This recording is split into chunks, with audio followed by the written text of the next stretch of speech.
하나님의 말씀은 마태복음 6장 9절부터 15절까지 교독하실 때에 마지막 절은 다 같이 읽으시겠습니다.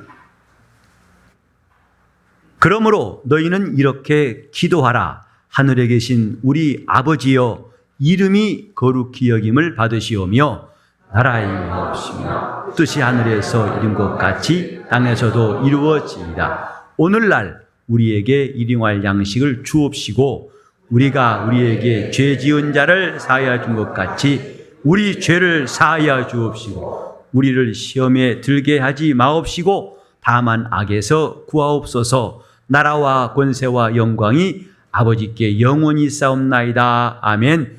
너희가 사람의 과실을 용서하면 너희 천부께서도 너희 과실을 용서하시려니와 너희가 사람의 과실을 용서하지 아니하면 너희 아버지께서도 너희 과실을 용서하지 아니하시리라.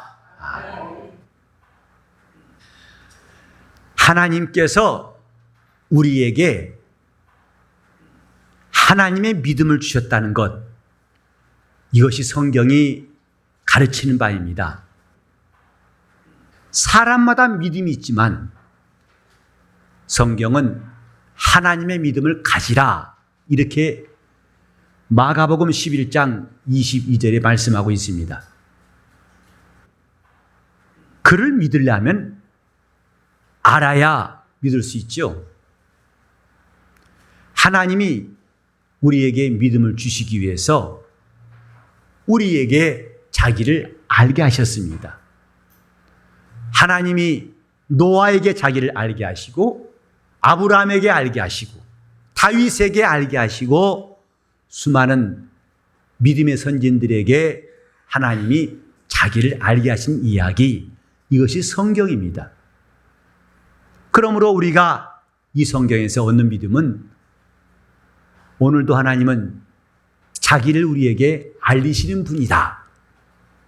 그렇다면 우리는 어떻게 그분을 제대로 알 수 있을까? 이건 자연스러운 질문이라고 할 수가 있습니다. 하나님 말씀을 듣는 시간도 하나님을 알고 사정을 아는 시간이고, 성경을 읽는 시간도 하나님 말씀을 듣는 시간이라서 우리에게는 매우 귀합니다. 하나님께서 아브라함에게 자신을 어떻게 알게 하셨는가? 하나님은 아브라함을 부르셨고 아브라함이 순종에 나왔을 때에 내가 너로 복의 근원을 삼겠다. 또 내가 너와 언약을 세울 터인데 너는 이제 많은 민족의 조상이 될 것이다. 그때 아브라함 나이 99세였어요. 아직 자기 아내 사라에게는 자녀가 없던 때입니다. 하나님께서 두 번이나 아브라함을 데리고 밤엔 밖으로 나가셔가지고 하늘의 별을 봐라. 저 별들을 셀 수 있느냐? 바다의 모래를 셀 수 있느냐? 내 자손이 저와 같을 것이다 하고 약속하셨고, 그 약속은 마침내 아브라함이 살아있을 때에 7명이나 아들을 두었고, 그 후에 시간이 지나면 지날수록 하나님의 약속은 분명히 이루어져서 이제 아브라함 자손은 수를 셀 수가 없어요. 아브라함으로 시작한 그 자손들은 이 땅에 모래보다 더 많게 하나님이 허락해 주셨어요. 또 하나님이 약속하신 것은 내가 이 땅을 주리라, 곧 가나안 땅을 주리라고 말씀하셨는데, 그때만 해도 아브라함은 가나안 땅의 나그네입니다. 붙여 산 사람이에요. 그 주민들의 눈치를 봐가면서 숨소리도 편치 않게 조심조심히 살던 나그네였어요. 그런데 하나님이 말씀하시기를 네 눈을 들어서 동서남북을 다 봐라. 네 눈이 닿는 곳을 다 내게 주겠다. 아브라함은 그 약속이 참인 줄 믿고 하나님을 신뢰했고, 마침내 400년 후에 여호수아의 인도로 아브라함 자손은 가나안 땅을 다 정복하고 그 땅의 주인이 되었어요. 이렇게 하나님이 아브라함을 만나주신 내용들을 우린 성경에서 잘 볼 수 있는데, 오늘 한 가지 출애굽기 6장 3절로 5절 말씀 보면은 내가 아브라함에게 전능의 하나님으로 나타났을지라도 그 이름을 여호와라고 알리지는 않았다 하신 말씀이 있어요. 저는 오늘 이 말씀에 주목해서 여러분들에게 말씀을 전해드리고 싶어요. 하나님이 아브라함의 하나님, 그래서 그에게 많은 능력을 베푸시고 전쟁도 이기게 하시고 또 자기 육신의 혈육이 적자가 없는 그 가정에 자손도 두시고 수많은 재물도 붙이셨어요. 그것만 갖고도 충분할 것 같은데 성경은 한 가지 아브라함에게 하나님이 나타내시지 않는 거, 그게 뭐냐? 하나님의 이름이었습니다. 내가 그 아브라함에게, 그 믿음의 조상인 아브라함에게 능력으로 역사했지만은 내 이름이 여호와라고 말하지는 않았다. 이것을 모세에게 말씀하신 거예요. 하나님께서 자기 이름을 최초로 알게 하신 사람은 아담도 아니고 노아도 아니고 아브라함도 아닙니다. 모세가 최초로 하나님의 이름을 안 사람이에요. 여호와라는 이름을 안 사람입니다. 하나님이 이렇게 성경에 약속하신 것, 인류에게 약속하신 것, 곧 우리 믿음의 핵심이 되는 것은 하나님의 이름이에요. 그 이름보다 더 큰 믿음이 없습니다. 우리 믿음의 초점은 하나님의 이름입니다. 우리가 영적 생활할 때에도 마찬가지예요. 우리는 예수 믿으면서 하나님께서 나와 함께 하신 간증들이 적지 않습니다. 우리를 위경에서 건지신 것도, 어려움을 도우신 것도, 필요한 것들을 주신 것도, 아픈 데서 고침받게 하신 것도 수를 셀 수 없이 많은 간증들이 있어요. 다 하나님이 우리에게 자기를 알게 하신 것들입니다만은, 그러나 우린 그것을 신앙의 초점으로 삼지는 않습니다. 신앙의 초점은 하나님의 이름이에요. 그래서 첫 언약 아래에 있던 이스라엘에게는 하나님이 여호와란 그 이름을 알게 하시고, 그들은 애굽에서 나와가지고 가나안 땅 예루살렘까지 하나님의 이름을 모시고 행진하는 거, 이것이 구약 성경이에요. 그런가 하면 이제 마침내 예수께서 예루살렘에 들어오셔서 거기서 고난받으시고 죽으신 다음에 성령이 와신 그때부터 하나님의 아들 예수 그리스도의 이름을 우리에게 알게 하시고 그 이름과 함께 하늘의 새 예루살렘까지 진행하는 것이 신약 성경입니다. 그러므로 성경은 한마디로 하나님의 이름에 관한 말씀이라고 할 수가 있어요. 우리 믿음의 최고로 중요한 것은 하나님의 이름. 왜냐하면 능력도 하나님의 것이고 영광도 하나님의 것이고 복도 하나님의 것이지만은 하나님의 이름은 하나님 자신이에요. 하나님과 그 이름은 분리할 수가 없는 거랍니다. 그래서 믿음 중에 가장 중요한 것, 하나님의 이름입니다. 하나님이 이렇게 이스라엘에게 이름을 아끼신 이유가 뭘까? 10계명 중에 제 세 번째 계명에도 하나님의 이름을 망령되이 일컫지 말라고 말씀하셨어요. 우리는 그 계명을 통해서 하나님이 그 이름을 아끼신다는 것을 알 수가 있는데, 이제 그 내용은 또 다음 주일날 말씀드리기로 하고, 하나님이 그토록 이름을 아끼시는 것은 그 이름이 곧 하나님과 분리할 수 없는 하나님이기 때문에 그 이름과 하나님은 분리할 수가 없습니다. 하늘을 지으신 것도 그 이름을 위해 지으셨고, 또 하나님은 자기의 이름을 위해서 일하시는 분이라는 것을 성경은 여러 군데에서 말씀하고 있어요. 하나님의 이름, 이게 왜 중요한가? 우리가 간증을 하면서도 기억해야 할 것은 하나님의 이름입니다. 우리가 은혜 받은 것을 말하면서도 하나님의 이름을 동시에 기억하는 것이 정상적인 신앙이에요. 마치 결혼식장에서 신부는 보이지 않고 신부의 드레스만 보는 사람이 어리석은 것처럼 그가 베푸신 많은 은혜를 가지고 즐거워하지만은 그것과 함께 하나님의 이름을 알지 못한다면 속빈 강정이다 이 말입니다. 이 사람은 바람을 잡는 사람과 다를 바가 없습니다. 하나님의 이름에 대한 신앙. 오늘 이 아침에 저는 여러분에게 이것을 말씀드리려고 해요. 하나님의 이름에 대한 믿음. 사도 요한은 말하기를 우리가 하나님의 아들을 믿는다고 그랬어요. 그런데 요한은 더 구체적으로 말하기를 하나님의 아들의 이름을 믿는 것이다 라고 했어요. 예수 믿는다. 맞는 말입니다. 그러나 조금 더 분명히 말한다면 예수의 이름을 믿는 거예요. 요한복음 1장 12절에도 영접하는 자, 곧 그 이름을 믿는 자들에게는 하나님의 자녀가 되는 권세를 주셨다고 말씀했습니다. 또 요한복음 3장 18절에 보면 믿는 자는 심판을 받지 않는 것이요 믿지 않는 자는 하나님의 독생자의 이름을 믿지 아니하므로 이미 심판을 받은 것이다. 이렇게 말씀했어요. 요한일서 5장 13절에 보면은 하나님의 아들의 이름을 믿는 너희에게 내가 이것을 말한다고 요한이 말했습니다. 신앙의 초점은 하나님의 이름입니다. 우리가 그동안 받은 은혜가 많고 능력도 체했을지라도 그 이름이 없다면 그 신앙은 온전치 않습니다.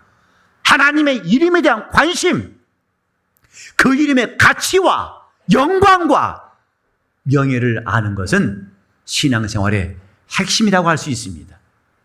하나님의 이름이 눈에 보이지 않고 손에 만져지지 않습니다.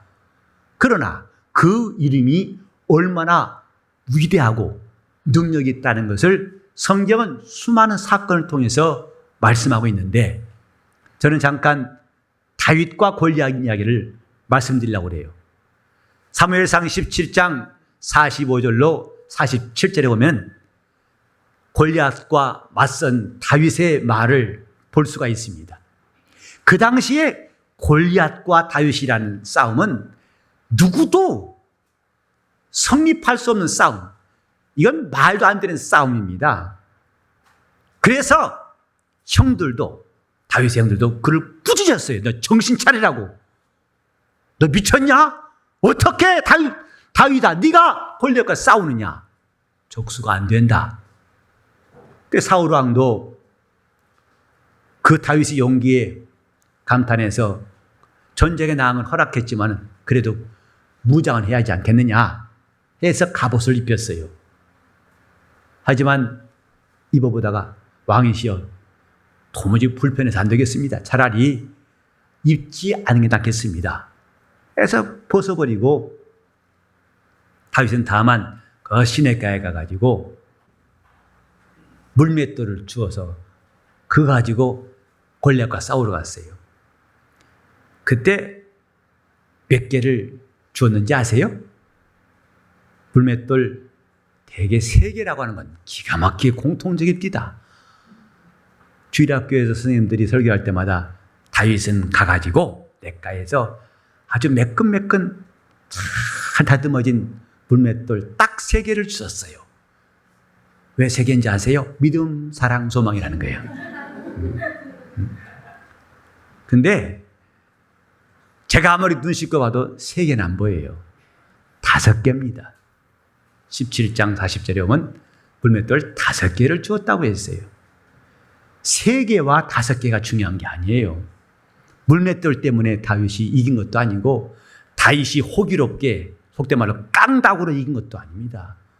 영적 생활은 깡다구라는 것이 아닙니다. 무엇일까요? 다윗이 말했어요. 너는 내게 칼과 창과 단창으로 나오나 나는 만군의 하나님 여호와의 이름으로 내게 나간다 그랬어요. 바로 내가 멸시하는 모독하는 이스라엘 군대 하나님 이름으로 나간다. 하나님은 반드시 오늘 너를 넘어뜨리시고 네 시체와 블레셋 사람들의 시체를 공중에 세워 땅의 짐승이 먹게 하실 것이다. 그러므로 이를 통해서 하나님이 이스라엘 중에 계신 줄을 알게 하실 것이고 또 전쟁이 칼과 창에 있지 아니하고 구원은 하나님께 있는 줄을 알 것이다. 이렇게 말했어요. 다윗이 하나님께 관심을 끈 것은 그가 하나님의 이름이라는 이 중요한 믿음을 가지고 골리앗과 싸우러 나갔기 때문입니다. 우리 삶에는 골리앗 같은 현실이 참 많습니다. 그래서 이건 말도 안 돼요. 턱도 없는 일이 많아요. 할 수 없는 일들이 많습니다. 만약에 다윗이 골리앗이한 현실을 인정했다면 감히 사울에게 가가지고 내가 저를 무찌르겠습니다 할 수 없었을 것입니다. 그러나 다윗은 골리앗보다 더 큰 현실은 하나님의 이름이라고 인정했어요. 그래서 골리앗이 전쟁터에서 수많은 사람들을 이겼지만은 하나님의 이름은 이길 수 없다고 그는 확신했어요. 그래서 골리앗이 다윗을 보고 우습게 여길 때에 너는 내가 가진 이름, 하나님의 이름을 이길 수 없을 것이다. 이것이 다윗의 믿음이었어요. 내가 나를 볼 때 나는 초라해 보이겠지만은 그러나 내가 나아가는 하나님의 이름을 과연 내가 이길 수 있겠느냐? 하나님도 그 믿음에 함께 하시고 그를 인정하셔서 다윗을 승리하도록 만들어 놓으신 겁니다. 우리는 하나님의 이름에 대한 믿음이 필요합니다. 성령 받고 방언도 말하고 병 고침 받기도 합니다. 또 회사가 어려움을 당했다가 살아날 수도 있어요. 병 고침 받을 수 있어요. 그러나 그것은 마치 꽃이 피고 열매를 맺었을 때에 그 한 철의 열매와 같습니다. 그 철이 지나면 꽃도 지고 다 열매 떨어집니다. 그 나무에 생명력이 있다면 내년에 또 그 나무에서는 꽃이 피고 열매가 나옵니다. 하나님의 이름을 아는 것은 그 나무가 살아있는 것과 같아요. 여러분이 경험한 모든 간증들은 그 나무에 잎사귀 같고 꽃 같고 열매 같습니다. 그것은 있다가 없어지고 열매 맺다가 열매 떨어질 수밖에 없어요. 그러나 살아있는 나무라면 계속 그런 일들은 반복되게 되어 있어요. 이것이 오늘 우리가 하나님의 이름을 알아야 할 중요한 이유입니다.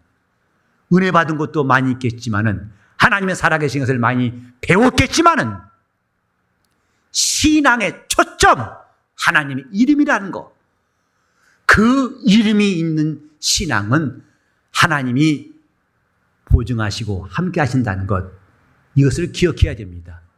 이미 성경은 그 이름의 권세를 말하고 있어요. 그래서 성전 미문 앞에서 나면서부터 앉으며 있는 자를 베드로 요한이 일으키니까 사람들이 깜짝 놀래가지고 모여들었어요. 그때 베드로가 설교합니다.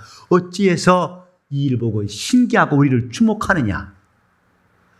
너희가 죽인 예수를 하나님이 살리셨고 우리는 이 일의 증인인데 바로 그 예수의 이름, 그 이름을 이 사람이 믿음으로 너희 눈에 보는 것처럼 성하여져서 나았느니라.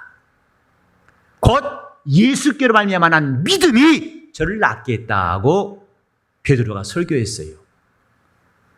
하나님의 이름이 과연 우리 병을 낫게 할 수 있는 능력이라고 여러분 믿으신다면 하나님은 여러분 속에서 충만히 역사하실 거예요. 오늘 찬송 부르지만은 그 이름을 잘 몰라요. 그 이름을 노랫가락이나 알지 그 이름의 능력을 체험한 사람들은 많지 않습니다. 그러나 성경은 예수로 말미암아 난 믿음, 이 사람이 그 예수의 이름을 믿음으로 그가 성하여져서 나으니라고 말씀했어요. 예수의 이름은 이렇게 우리 병을 고치시는 하나님의 이름이에요. 그런가 하면 또 예수 이름은 우리 죄를 사시는 이름, 그 죄를 완전히 사셔서 그 죄가 다시는 상관할 수 없도록 우리를 죄에서 구원하신 이름이라고 누가복음 24장 47절에 부활하신 주님이 말씀하셨어요. 이제부터는 곧 죄사함을 그 이름으로 죄사함을 얻게 하는 회개가 예루살렘으로부터 온 천하에 전파될 것이다 하고 예수님이 말씀하셨습니다. 오늘 과연 여러분들은 그 이름이 너희를 사신다는 실감이 있습니까? 죄 때문에 가책을 받고 심지어 어떤 사람은 목숨을 끊기도 합니다. 세상은 그걸 보고 용감하다, 그래도 이 시대에 정직한 사람이라고 그를 인정합니다마는 하나님은 그에게 관심이 없어요. 왠지 아십니까? 하나님이 이렇게 그 이름을 공개하시고 그 이름으로 능히 죄를 사하시는 것을 알겠지만은 이렇게 죄를 사하시는 그 이름보다도 자기 양심을 더 선택한 사람들은 하늘나라에 가치가 없다고 보시는 거예요. 우리 양심보다 더 큰 것은 하나님의 이름이에요. 내 양심은 나를 용서할 수 없을지라도 예수의 이름은 내 죄를 사하신 이름이라고 믿고 그를 의지한 사람을 하나님 결코 멸시치 않고 붙들어 주시는 거예요. 이것이 성경이 말씀하시는 믿음, 하나님의 이름에 대한 믿음입니다. 그런가 하면 그 이름은 우리가 부를 때에 구원이 있다고 말씀했어요. 로마서 10장 13절에 보면 누구든지 주의 이름을 부르는 자는 구원 얻을 것이다. 하나님이 왜 우리에게 많은 간증거리도 있게 하시고 많은 체험도 있지만은 마침내 이름을 알게 하셨을까요? 그 이름이 우리를 구원하시기 때문이에요. 사도행전 4장 12절에도 천하 인간에게 구원 얻을 만한 다른 이름을 우리에게 주신 적이 없다고 말씀했어요. 그 이름, 어느 신자들이 그 이름의 가치를 안다면, 그 이름의 위대함을 안다면 그 신앙은 참으로 온전하고 건강하고 하나님께서 성령으로 보증해 주실 거예요. 하나님의 이름에 대한 신앙, 이것이 기독교의 참 신앙입니다. 하나님은 그 형상을 우리에게 남기신 적이 없어요. 그 모습을 남기신 적이 없어요. 여러분이 잘 알고 있는 바에 이 성경에는 사진이 단 한 장도 없어요. 그럼 그 당시에는 카메라가 없어가지고 하나님께서 능력이 부족해서 차라리 2000년 당겨가지고 그 당시에도 카메라가 있게 하실 수 없을까요? 하나님의 형상, 그 모양을 성경은 그리고 있지 않습니다. 오직 그의 이름을 담아놓은 책이 성경이에요. 그 이름을 듣고 그 이름을 믿고 그 이름을 알고 그 이름을 전하라 하신 것이 성경의 말씀이에요. 전도가 뭡니까? 예수의 이름을 알게 하는 겁니다. 예수의 이름을 전하는 것이 전도예요. 그래서 우리가 가서 모든 족속으로 제자를 삼으라 하신 주의 명령을 순종할 때에 우리 마음에는 분명한 핵심이 있어야 됩니다. 우리는 가서 그들에게 예수의 이름을 알게 해야겠다. 이렇게 역사하는 것을 주님은 매우 기다리시고 기뻐하실 겁니다. 예수의 이름을 알게 할 것이다. 우리가 이웃집에 전도하는 것도 그들에게 교회 나오세요, 교회 소개하는 것이 아니라 예수의 이름을 알게 하는 것이 우리 전도의 핵심이 되는 것입니다. 우리는 하나님이 이렇게 자기의 이름을 그가 처음부터 공개하지 아니하시고 많은 능력들은 경험하고 광야에서 그들이 많은 이적을 경험했지만 그것으로 믿음을 삼지 아니하시고 하나님의 이름을 믿는 데에 기준 두신 것을 잘 이해를 해야 됩니다. 오늘 우리는 귀신이란 영적 존재를 알고 있어요. 이미 성경에는 수많은 그 사건들이 나와 있고 오늘도 현저하게 그런 영들이 역사하고 있어요. 그러나 여기서 두 가지의 서로 다른 예를 보게 됩니다. 바울 사도가 전도하면서 귀신을 내줬습니다. 그때마다 귀신이 소리치며 떠나가고 그들이 다 온전케 됩니다.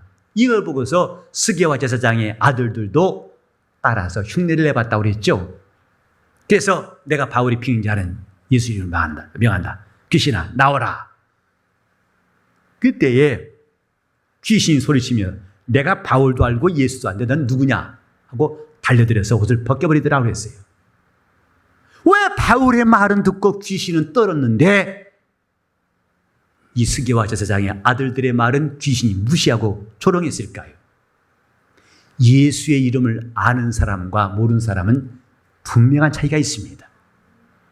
예수의 이름이 어떤 이름인가를 아는 사람은 귀신이 예수의 이름을 이길 수 없는 것처럼 그 사람도 이길 수 없다는 것 기억하셔야 됩니다. 이것이 우리의 신앙이에요.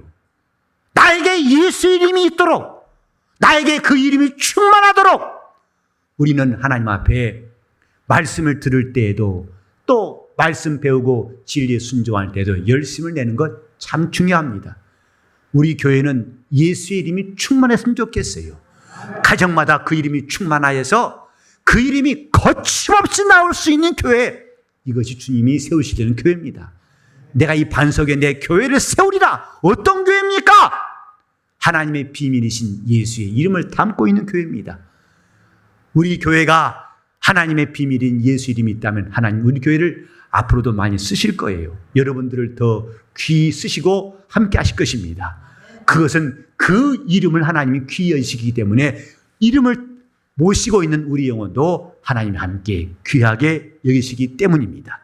우리 한번 다 같이 내 안에 예수 이름이 충만케 하소서. 시작. 내 안에 예수 이름이 충만케. 다시 한번 내 안에 예수 이름이, 우리 속에 예수 이름이 있다면, 그래서 누가복음 보면 이에 주님이 역사하실 때, 막 도처에서 역사하실 때 뭐냐면 이에 예수의 이름이 드러난지라 그랬어요.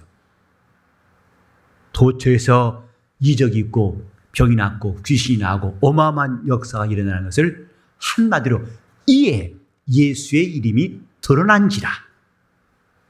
그 사람의 이름이 드러난 게 아니라 예수의 이름이 드러난지라. 이렇게 큰 일이 예수의 이름으로 인한 것임을 하나님께서 증명하시더라 이 말입니다. 예수 이름이 충만한 영적 생활 우리는 사모해야 됩니다.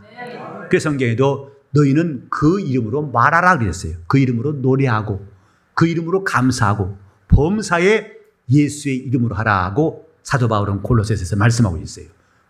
말에나 일에나 다 예수의 이름으로 하고 그 이름을 영화롭게 하는 방법이 바로 이것입니다. 자, 하나님의 이름을 영화롭게 하자 그러면 말에나 일에나 다 그 이름으로 하자 이렇게 하세요. 하나님의 이름을 영화롭게 하자. 말에나 일에나 다. 덜 길면 불안해요. 장마도 길면 지루하죠. 장마도 빨리 그쳤으면 좋겠어요. 물론 불볕더위가 기다리고 있겠지만은 늘 길면 아슬아슬하고 불안해요. 자, 하나님의 이름을 영화롭게 그러면 말에나 일에나 그 이름으로. 잘 봐졌죠? 이렇게. 자, 하나님의 이름을 영화롭게. 확실히 짧은 데는 강해요. 긴 데는 약해요. 괜찮아요. 그래도 열심히 하면 됩니다. 다시 하나님의 이름을 영화롭게. 그 이름을 영화롭게 하는 것이 성도의 본분이고 교회가 할 일이에요. 우리는 어린아이들에게도 하나님의 이름을 말할 수 있는 지혜와 믿음이 필요합니다. 그 이름이 가장 귀하다는 사실을 분명히 말할 수 있는 담대함이 필요합니다. 그러려면 우리가 그 이름으로 사는 영적 생활이 필요합니다. 여러분, 귀신이 두렵다는 것은 이미 자기 속에 예수 이름이 있다는 사실을 인정치 않은 거예요. 오히려 우리는 귀신들이 두려워 떠는 사람들이 되어야 할지언정 그들 앞에서 우리가 당황한 일이 없도록 해야 할 것입니다.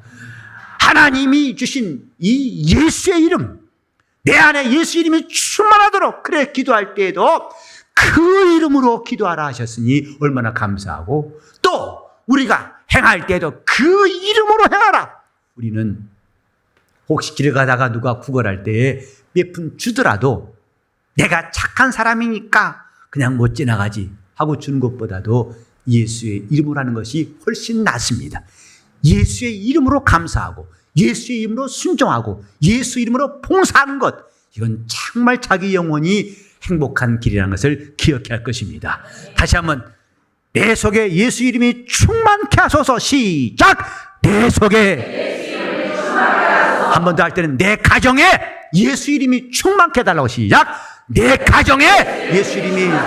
마지막으로 우리 교회에 예수 이름이 충만케 하소서. 시작. 우리 교회에 예수 이름이. 우리 교회는 사람의 이름이 들먹거리고 누구 세운 것이 아니라 오직 그 이름만 존귀 여김 받을 때 주님은 성령으로 우리 교회를 역사해 주실 것입니다. 함께 기도하실 때 내가 예수 이름을 더 알게 도와주시고 그 이름 앞에 무릎 꿇을 수 있도록 그 이름 앞에 내가 언제나 복종할 수 있도록 나를 성령이 도와달라고 기도하시겠습니다. 하나님 아버지, 우리 하나님 말씀을 들을 때마다 없어서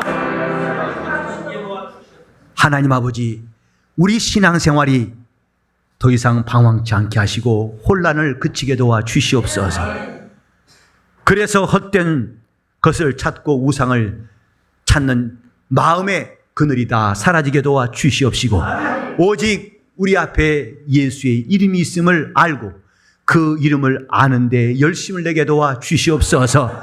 그 이름의 능력이 어떠하며 영광이 어떠하며 권세가 어떠한 것을 이제부터 제대로 잘 알려고 하오니 성령께서 우리 성도들을 인도하여 주시옵시며 그래서 베드로가 그 이름을 담대히 의지했던 것처럼 우리도 그 이름을 의지하게 도와주시옵시고 또 사도들이 그 이름을 담대히 증거하고 자랑했던 것처럼 우리가 예수 이름을 자랑하는 성도가 되게 하여 주시옵시고 그 이름 앞에 우리 믿음이 견고해지고 하나님의 사랑과 관심 받도록 인도하여 주시옵소서. 주님, 우리 앞에 골리앗 같은 현실이 있다고 해서 낙심치 않게 도와주시옵시고 자신이 다윗같이 무능한 자일지라도 그러나 다윗처럼 하나님의 이름을 앞세우고 나가는 신앙의 용사들이 다 되게 하여 주시옵소서.